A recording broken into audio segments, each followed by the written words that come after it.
बच्चों, स्वागत है हिंदी गुरुकुल के एक और नई वीडियो में। कैसे हैं? मुझे उम्मीद है कि आप स्वस्थ और मस्त होंगे। तो यदि आप मेरे इस चैनल पर नए हैं तो आप इसको सब्सक्राइब करें, और यदि आपने सब्सक्राइब किया है तो इसको लाइक और शेयर जरूर करें। यदि आप किसी भी एक दिवसीय परीक्षा की तैयारी कर रहे हैं जिसमें हिंदी व्याकरण से संबंधित प्रश्न पूछे जाते हैं तो यह वीडियो आपके लिए बड़ी महत्वपूर्ण है। और आज से जो है यह वीडियो आपको अध्यायवार मिलेगी और हम लोग जो है चैप्टर वाइज शुरू कर रहे हैं। तो आज जो है वर्णमाला का चैप्टर शुरू होगा, और जितने भी हिंदी व्याकरण में चैप्टर हैं वो सभी चैप्टर वाइज जो है कोशिश होगी कि आपको एक प्रैक्टिस सेट दिया जाए। तो चलिए शुरू करते हैं आज की वीडियो और देखते हैं पहला सवाल क्या कह रहा है। पहला कह रहा है कि हिंदी शब्दकोश में छ का वर्ण किस वर्ण के बाद आता है। कह रहा है कि हिंदी शब्दकोश में छ का क्रम जो है वो किस वर्ण के बाद आता है। क के बाद, छ के बाद, त्र के बाद या ज्ञ के बाद। तो आपको बताना है कि हिंदी वर्णमाला में इसका क्रम जो है वो किस वर्ण के बाद आता है। तो देखो बच्चों, संयुक्त यह एक संयुक्त व्यंजन है, संयुक्त ध्वनि है छ, और इसको बनाने में बनता क्या है, क और स से मिल के बना है। किससे मिला है? क और श को से मिल के बनता है, तो क्या बनेगा? छ। अब सवाल पूछा कि छ क्रम किस वर्ण के बाद आता है, तो ये किसके बाद आएगा? क के बाद आएगा। तो इसका ऑप्शन सही हो जाएगा पहला वाला, अर्थात इसका उत्तर कौन सा सही होगा? ए सही हो जाएगा। तो हिंदी शब्दकोश में छ का क्रम जो है किस वर्ण के बाद होता है? तो क के बाद होता है। चलिए सवाल नंबर दूसरा क्या कह रहा है। कह रहा है कि प्रत्येक शब्द की वर्तनी के सभी वर्णों को उसी क्रम में अलग दिखाना क्या कहलाता है। कह रहा है कि प्रत्येक शब्द की वर्तनी के सभी वर्णों को उसी क्रम में दिखाना, अलग अलग दिखाना क्या कहलाता है। ए कह रहा है वर्ण संयोजन, बी कह रहा है वर्ण विच्छेद, सी कह रहा है संधि, और डी कह रहा है संधि विच्छेद। तो आपको बताना कि क्या कहलाता है। तो बच्चों दूसरे का जो उत्तर हो जाएगा वो बी हो जाएगा, इसको वर्ण विच्छेद कहा जाता है। चलिए सवाल नंबर तीसरा क्या कह रहा है। कह रहा है कि वर्णमाला में स्पर्श व्यंजनों की संख्या कितनी है। तो आपको स्पर्श व्यंजनों की क्या बतानी है? संख्या बतानी है। 25, 30, 20, 35। तो आपको ये बताना है कि इनकी संख्या जो है वो कितनी होती है। तो देखो बच्चों, स्पर्श व्यंजन को वर्गीय व्यंजन भी कहते हैं, और इसकी संख्या कितनी होती है? 25 होती है। चलिए अगला सवाल देखते हैं। कह रहा है कि स्वर ए और ए का उच्चारण स्थान कौन सा है। कह रहा है कि स्वर ए और ए का उच्चारण स्थान कौन सा है। तो आपको ए और ए का उच्चारण स्थान बताना है। कंठोष्ठ है, दंतोष्ठ है, कंठ तालव्य है या ओष्ठ है। तो आपको ये बताना है कि ए और ए का उच्चारण स्थान क्या होता है। तो बच्चों देखो, ए जो होता है ना वो अ से और किससे मिलके ई से बनता है, और ए जो है वो किससे मिलके बनता है? अ जो है अ और ए से मिलके बनता है क्या? ए बनता है। अब इसमें देखो, अ का उच्चारण स्थान क्या है? कंठ, और ई का उच्चारण स्थान क्या है? तालु। तो दोनों को जोड़ देंगे तो क्या हो जाएगा? कंठ तालव्य। तो इसका उच्चारण क्या हो जाएगा? कंठ तालव्य हो जाएगा। तो चौथे का उत्तर जो है वो तीसरा सी हो जाएगा, इसका उच्चारण कंठ तालव्य होता है। चलिए पांचवा सवाल क्या कह रहा है। कह रहा है हिंदी वर्णमाला में मूल स्वरों की संख्या कितनी होती है। तो आपको ये बताना है कि हिंदी वर्णमाला में मूल स्वर कितने कुल होते हैं? 3, 2, 4 और 11। तो आपको बताना है कि मूल स्वरों की संख्या कितनी होती है। तो बच्चों मूल स्वरों की संख्या जो है वो 4 होती है। कौन कौन से होते हैं? एक होता है अ, होता है ई, फिर होता है उ, और फिर होता है री। तो कुल संख्या कितनी होती है? 4 होती है। चलिए अगला सवाल देखते हैं, छठवां क्या कह रहा है। कह रहे इनमें से कौन सी देवनागरी लिपि की वर्ण ध्वनि नहीं है। तो आपको ये बताना है कि कौन सी ध्वनि इसमें जो है वो देवनागरी लिपि की वर्ण ध्वनि नहीं है। ग्रीवा ध्वनि, मूर्धा ध्वनि, कंठ ध्वनि या दंतोष्ठ ध्वनि।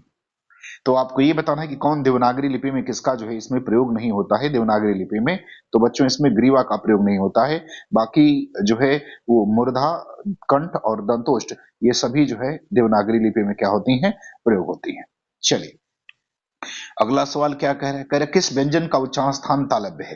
तो आपको बताना है कि तालव्य किसका उच्चारण स्थान है इसमें। ग, झ, न और म। तो बताना है कि किसका उच्चारण स्थान जो है वो क्या है। वो आपको बताना है कि तालव्य किसका है। तो बच्चों तालव्य उच्चारण स्थान जो है वो किसका है? ज है। ग जो है अगर आप देखेंगे ग, तो ये कंठ हो जाएगा। न दंतोष्ठ हो जाएगा। म सॉरी दंत हो जाएगा, और म भी दंत हो जाएगा। जबकि झ जो होगा क्या होगा आपका? तालव्य हो जाएगा, और ग जो है वो कंठ हो जाएगा। चलिए आठवां में देखते हैं क्या कह रहा है। कह रहा है जिन ध्वनियों की गणना न स्वर में की जाती है न व्यंजन में की जाती है उसे क्या कहते हैं। कह रहा है कि जिन ध्वनियों की गणना ना तो स्वर में होती है और ना ही किस में होती है, ना स्वर में होती है ना ही व्यंजन में होती है, उसको क्या कहते हैं? आगत कहते हैं, उष्म कहते हैं, अंतस्थ कहते हैं या योग वाक कहते हैं। तो देखो बच्चों, इस तरह की जो ध्वनियां होती हैं जिनकी गणना ना तो स्वर में होती है ना तो व्यंजन में होती है, उसको अयोग वाक कहा जाता है। तो 8वां का उत्तर क्या हो जाएगा? बी हो जाएगा। चलिए 9वां सवाल देखते हैं क्या कह रहा है। कह रहा है स्वरतंत्रियों के आधार पर व्यंजनों को कितने प्रकार में बांटा गया है। आपको ये बताना है कि स्वरतंत्री के आधार पर व्यंजन को कितने भागों में बांटा गया है। स्वरतंत्री के आधार पर तो एक भाग में, दो, तीन या चार। तो उत्तर आपका क्या होगा? तो देखो बच्चों, स्वरतंत्री के आधार पर व्यंजन को दो भागों में बांटा गया है। कितने भागों में बांटा गया है? तो दो भागों में बांटा गया है। कौन कौन सा? एक होता है जिसे कहते हैं घोष, और एक होता है जिसे कहते हैं अघोष। तो कितने भाग में बांटा गया है? दो भाग में बांटा गया है। चलिए अगला सवाल देखते हैं क्या कह रहा है 10वां। करा कि जिह्वा की नोक जब ऊपर से दांत की पंक्ति के सामने वाले दांत के ऊपर हिस्से के संपर्क में आकर वायु के प्रवाह को अवरुद्ध करती है, तो ऐसे उच्चारण स्थान को क्या कहा जाता है?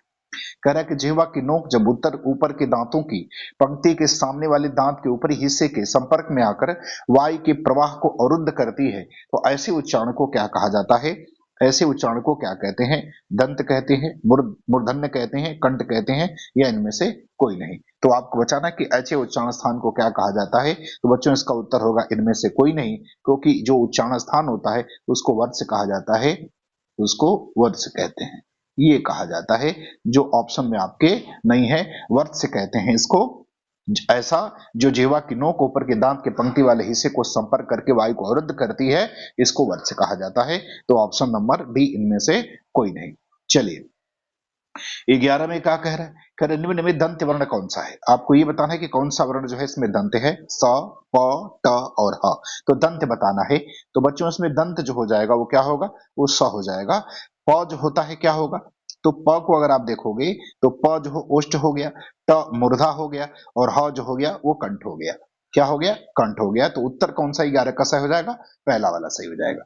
चलिए अब देखते हैं 12 नंबर सवाल में क्या कह रहा है। निम्न में अनुनासिक वर्ण कौन सा है। आपको ये बताना है कि अनुनासिक वर्ण इसमें से कौन सा है। प है, ब है, म है या थ है। तो आपको बताना है कि अनुनासिक वर्ण जो है इसमें कौन सा है। प, ब, म और थ। इसमें अनुनासिक वर्ण कौन सा है? तो देखो बच्चों, प जो है वो ओष्ठ व्यंजन है, ब जो है ये भी ओष्ठ है, थ जो है वो दंत है, और म जो है इसको आप क्या कह सकते हैं? इसको कह सकते हैं अनुनासिक वर्ण। अर्थात 12 का कौन सा सही हो जाएगा? सी हो जाएगा। इसको क्या कहते हैं? अनुनासिक। तो देखो बच्चों, प्रत्येक वर्ग की जो पंचमाक्षर होती है उसको नासिक भी कहते हैं, उसको अनुनासिक भी कहा जाता है। क्या कहा जाता है? अनुनासिक भी कहा जाता है। ठीक है। चलिए 13 नंबर सवाल में क्या कह रहा है? कह रहा है निम्न में कौन सा वर्ण घोष है। कह रहा निम्न में कौन सा वर्ण जो है वो घोष है। तो आपको घोष वर्ण बताना है कि कौन सा वर्ण घोष है। क है, ख है, च है या ग है। तो आप बताना कि कौन सा वर्ण जो है इसमें घोष है। अब बच्चों घोष वर्ण होते कौन कौन से हैं? तो घोष वर्ण होते हैं तीसरा, चौथा और पांचवा। ये घोष होते हैं। क जो है वो पहला है तो नहीं होगा, ख दूसरा है नहीं होगा, च पहला है नहीं होगा, और ग तीसरा है तो ये हो जाएगा। अर्थात ग जो है इसमें क्या है? घोष वर्ण है।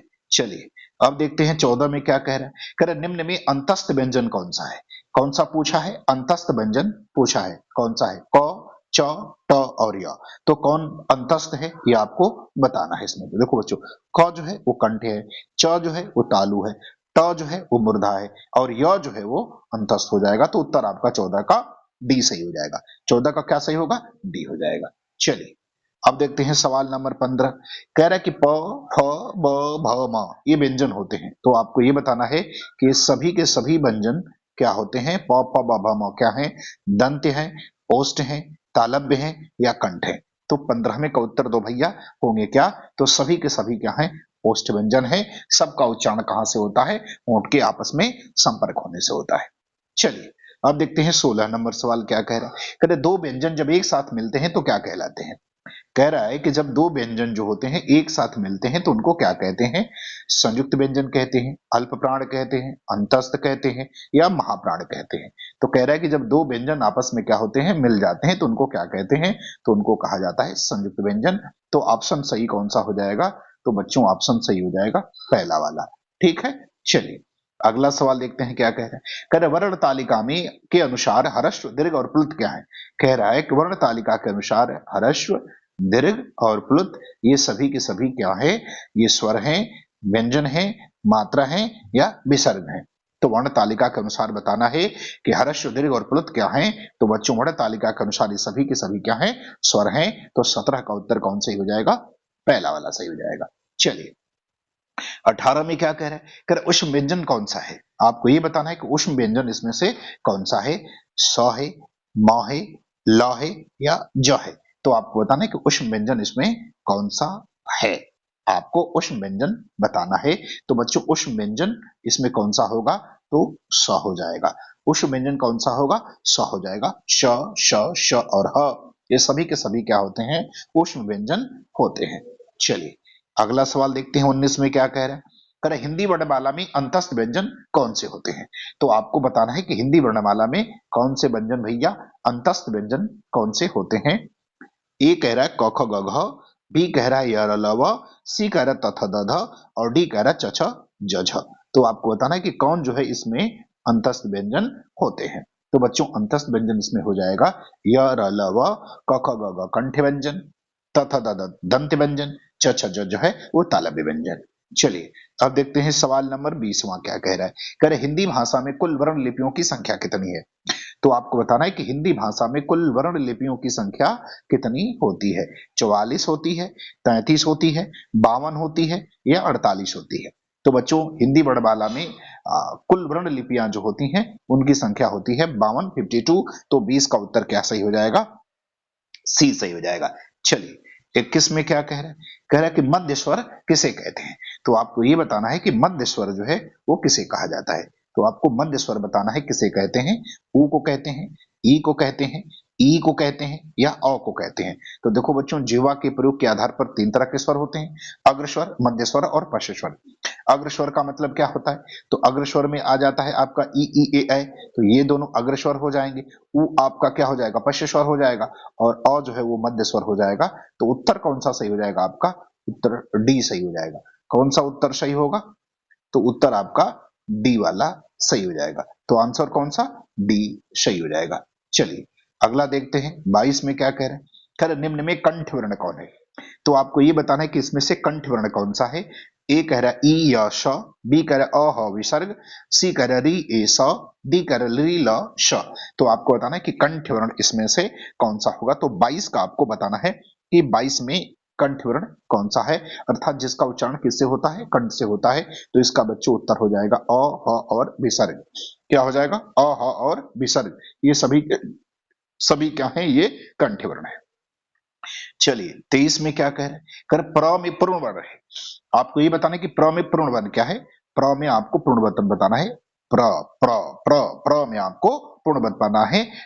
प है, र है, दोनों है या कोई नहीं है। तो देखो बच्चों प्र में जो है र पूर्ण हो गया और प जो है वो आधा वर्ण है। प र प र प पहले आता है, र बाद में आता है, प आधा है, र पूरा है। तो 23 का उत्तर बी सही हो जाएगा। चलिए 24 में क्या कह रहे हैं, कह रहे श का उच्चारण स्थान बताना है। तो आपको 24 में ये बताना है कि स का उच्चारण क्या है, कंठ है, दंत है, मूर्धा है या इनमें से कोई नहीं है। कंठ है, दंत है या मूर्धा है या इनमें से कोई नहीं है। तो श का आपको क्या बताना है, उच्चारण स्थान बताना है। तो बच्चों स का उच्चारण स्थान क्या होता है, दंत होता है। क्या होता है, दंत होता है। तो 24 का उत्तर बी सही हो जाएगा। चलिए 25 में क्या कह रहा है, कह रहे व का उच्चारण स्थान बताना है। व का उच्चारण स्थान आपको बताना है कि व का उच्चारण स्थान क्या है। ए कह रहा है दंतोष्ठ, बी कह रहा है ओष्ठ, सी कह रहा है मूर्धा और डी कह रहा है कंठोष्ठ। तो आपको बताना है कि व का उच्चारण स्थान क्या होता है। तो देखो बच्चों व जो होता है वो दंत और ओष्ठ के योग से बोलते हैं, इसलिए इसका उच्चारण स्थान दंतोष्ठ होता है। तो व का उच्चारण स्थान क्या हो जाएगा, दंतोष्ठ हो जाएगा। तो 25 का पहला सही हो जाएगा। चलिए 26 में क्या कह रहा है, कह रहे हिंदी वर्णमाला में मूल व्यंजनों की संख्या कितनी है। तो आपको ये बच्चों बताना है कि हिंदी वर्णमाला में जो मूल व्यंजन होते हैं इनकी संख्या कितनी होती है। तो आपको बताना है कि 32 होती है, 33 34 होती है, 33 होती है या 36 होती है। तो बच्चों हिंदी वर्णमाला में मूल व्यंजनों की संख्या कुल जो होती है वो कैसे होती है, 33 होती है। 25 वर्गीय व्यंजन, 4 अंतस्थ व्यंजन और 4 उष्म व्यंजन, जब इसको मिला देंगे तो इनकी संख्या क्या हो जाएगी, 33 हो जाएगी। चलिए अब देखते हैं 27 में क्या कह रहा है। कह रहा है कौन उष्म व्यंजन नहीं है। आपको ये बताना है कि इसमें से कौन सा व्यंजन जो है वो उष्म नहीं है। स, श, य, श। तो कौन सा इसमें उष्म व्यंजन नहीं है। तो बच्चों इसमें उष्म व्यंजन जो है वो य नहीं है, ये अंतस्थ व्यंजन है। क्या है? अंतस्थ व्यंजन है। बाकी तीनों के तीनों जो है वो क्या है? वो उष्म व्यंजन है। तो आपका ऑप्शन सही कौन हो जाएगा? सी हो जाएगा। चलिए अब देखते हैं 28 में क्या कह रहा है। कह रहा है कि संयुक्त व्यंजन ग्यों बनता है। तो आपको ये बताना है कि जो ग्यों है ये संयुक्त व्यंजन है तो कैसे बनता है। कौर ग और य के योग से, म और न के योग से, ज और य के योग से, क और ग के योग से। तो आपको बताना है कि संयुक्त व्यंजन ग जो है, य जो है, य कैसे बनता है। तो बच्चों ये बनता है ज और य के संयोग से। अर्थात ऑप्शन आपका कौन सा सही हो जाएगा? आपका सही हो जाएगा, चूंकि ये ऑप्शन इधर उधर हो गया है, इसको आप सी कर लें और इसको आप क्या कर लें? बी कर लें। इसको बी कर लें और इसको क्या कर लें? सी कर लें। तो कौन सा सही हो जाएगा? अपना अपना जो है वो सी वाला ऑप्शन जो है वो सही हो जाएगा। कौन वाला सही हो जाएगा? तो सी वाला अपना ऑप्शन जो है वो सही हो जाएगा। इसको बी मान लें और इसको आप सी मान लें तो सी वाला ऑप्शन जो है वो सही हो जाएगा। तो 28 का सी वाला जो है वो सही हो जाएगा। चलिए 29 में कह रहा है कि वह व्यंजन है। आपको ये बताना है कि वह व्यंजन जो है वो क्या है। वह व्यंजन उष्ण व्यंजन, अंतस्थ व्यंजन, स्पर्श व्यंजन या अघोष व्यंजन। तो वह के बारे में आपको बताना है कि वह व्यंजन क्या है। तो बच्चों वह व्यंजन जो है वो अंतस्थ व्यंजन हो जाएगा। कौन सा व्यंजन होगा? अंतस्थ व्यंजन हो जाएगा। वह क्या है? वो अंतस्थ व्यंजन है। ठीक, क्या है? अंतस्थ व्यंजन है। चलिए अब देखते हैं 30 नंबर सवाल क्या कह रहा है। कह रहा है किस वर्ण का उच्चारण स्थान कंठ तालु है। कह रहा है किस वर्ण का उच्चारण स्थान कंठ तालु है। तो आपको बताना है कि कंठ तालु किसका उच्चारण स्थान है। ओ का है, ए का है, ह का है या छ का है। तो आपको बताना है कि किसका उच्चारण स्थान जो है वो कंठ तालु है। तो बच्चों कंठ और तालु, तो कंठ और तालु दोनों से मिलकर कौन बोला जाता है। तो बच्चों इसका उच्चारण स्थान क्या है? बी हो जाएगा। ए जो होता है वो कंठ तालु होता है। क्यों? क्योंकि देखो बच्चों ये बनता कैसे है। ये बनता है अ और ए के योग से, और ए में क्या होता है? अ होता है और ई होता है। तो अ का उच्चारण स्थान कंठ और ई का स्थान तालु। तो इसलिए 30 का उत्तर क्या सही हो जाएगा? 30 का बी सही हो जाएगा। अर्थात अय जो है वो कंठ तालु है इसमें। चलिए 31 में क्या कह रहा है। कह रहा है हिंदी में द्विगुण व्यंजनों की संख्या होती है। तो आपको ये बताना है कि हिंदी में द्विगुण व्यंजनों की संख्या कितनी होती है। बच्चों द्विगुण व्यंजन को ही उत्क्षिप्त व्यंजन या इसी को नवीन व्यंजन कहा जाता है। और इनकी संख्या कितनी होती है? एक होती है, तीन होती है, दो होती है, या इनमें से कोई नहीं। तो बच्चों इसकी संख्या जो होती है वो दो होती है। और दो कौन कौन से होते हैं? एक होता है ड और एक होता है ढ। नीचे इसके तल बिंदु लगा रहता है। ठीक, चलिए अब देखते हैं एक 32 नंबर सवाल क्या कह रहा है। कह रहा है निम्नलिखित में से कौन ट वर्ग में नहीं है। कह रहा है निम्नलिखित में से कौन ट वर्ग में नहीं है। तो ट वर्ग में कौन नहीं है? ट, ठ, झ और ड़। तो आपको बताना कि कौन ट वर्ग में नहीं है। तो ट वर्ग में बच्चों झ नहीं है, ये च वर्ग में आता है। किस में आता है? च वर्ग में आता है। चलिए अब देखते हैं अगला सवाल क्या कह रहा है 33। कह रहा है निम्नलिखित में से कौन सा विकल्प संयुक्त स्वर का है। आपको बताना है कि कौन सा विकल्प जो है वो संयुक्त स्वर का है। संयुक्त स्वर वाले विकल्प को बताना है। ए आई री, अ ए ओ, आ आई औ और ए आई ओ औ। तो कौन सा विकल्प संयुक्त स्वर का हो जाएगा। तो बच्चों संयुक्त स्वर का विकल्प हो जाएगा डी वाला, ए आई ओ औ जो है। ये सभी के सभी क्या है? संयुक्त स्वर होते हैं। चलिए अगला देखते हैं क्या कह रहा है। 34 में कह रहा है कि निम्न में कौन सा व्यंजन पार्श्विक है। कह रहा है कौन सा व्यंजन जो है वो पार्श्विक है। ए कह रहा है श, बी कह रहा है ल, सी कह रहा है झ और डी कह रहा है य। तो आपको ये बताना है कि कौन सा व्यंजन जो है इसमें क्या है। इसमें पार्श्विक व्यंजन है। पार्श्विक व्यंजन बताना है। तो बच्चों पार्श्विक व्यंजन जो होता है वो क्या होता है? ल, क्योंकि इसका उच्चारण दोनों पार्श्वों से होता है। तो 34 का उत्तर जो हो जाएगा वो बी हो जाएगा। चलिए अब सवाल देखते हैं 35। कह रहा है कि वर्णों के उस समूह को जिससे कोई निश्चित अर्थ निकलता हो कहा जाता है। तो वर्ण के उस समूह को जिससे कोई निश्चित अर्थ निकलता हो क्या कहा जाता है। उसको शब्द कहते हैं, उसको वर्ण कहते हैं, वर्ण समूह कहते हैं या वक्तव्य कहते हैं। तो बच्चों उसको क्या कहा जाता है? शब्द कहा जाता है। वर्णों का समूह जो एक निश्चित अर्थ देता है वो शब्द कहलाता है। चलिए अब आते हैं सवाल नंबर 36। कह रहा है ड का उच्चारण स्थान क्या है। आपको ये बताना है ञ का उच्चारण स्थान क्या है। क, ख, ग, घ, ङ। अंग का उच्चारण स्थान आपको बताना है। नासिक्य है, कंठोष्ठ है, मूर्धन्य है, कंठतालव्य है। तो आपको बताना कि इसका उच्चारण स्थान क्या होता है। तो बच्चों इसका उच्चारण स्थान होता है नासिक, अर्थात ये नाक से बोला जाता है, इसलिए इसका उच्चारण स्थान क्या होता है, नासिक होता है। तो 36 का क्या हो जाएगा, ये हो जाएगा। और बच्चों आज का अंतिम सवाल, भाषा की सबसे छोटी इकाई क्या है, वर्ण है, शब्द है, वाक्य है या चिन्ह है। तो आपको भाषा की सबसे छोटी इकाई बतानी है। तो बच्चों भाषा की सबसे छोटी इकाई जो होती है वो क्या होती है, वो होती है वर्ण होती है। ठीक है, तो यदि आपको मेरी ये वीडियो पसंद आई हो तो आप इसको लाइक और शेयर सब्सक्राइब जरूर करें। धन्यवाद।